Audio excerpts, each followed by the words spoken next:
একটা প্ল্যান ছিল, তার নাম হচ্ছে ঘাটাল মাস্টার প্ল্যান।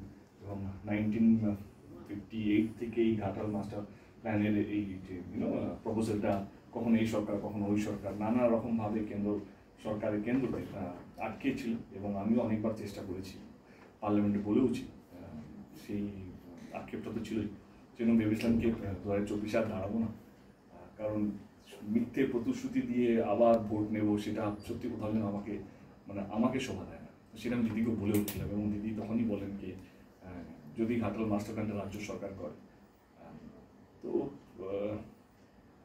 আজকে সত্যি ভীষণ ভালো লাগছে, খুব একটা ইমোশনাল একটা দিন আমার জন্য। কে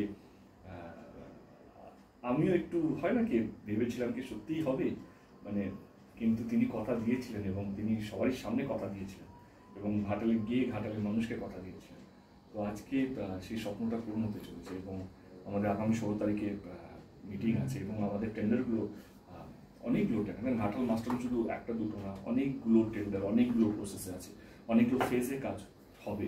তো আমাদের ফার্স্ট ফেজের কাজটা আমার মনে হয় এই মাসের শেষ থেকেই শুরু হয়ে যাবে, কারণ টেন্ডার ফ্লোট হয়ে গেছে আমার যতটুকু আমার কাছে নলেজ, এবং 16 তারিখে আমরা বিস্তারিতভাবে জানতে পারবো যে কী কী টেন্ডার পাস হয়েছে, এবং কাজ কবে থেকে এক্সিকিউশন কাজ কবে থেকে শুরু হবে। তো এইটুকু বলবো যে ঘাটালের মানুষদেরকে বলবো, এটা আমার নয়, এটা আমার মনে হয় কি ঘাটালের দীর্ঘদিনের লড়াই যারা করেছেন, যারা হয়তো আজকে বেঁচে নেই, তারা হয়তো স্বপ্ন দেখেছিলেন কি কোনো না কোনো দিনই ঘাটাল মাস্টার প্ল্যানটা হবে।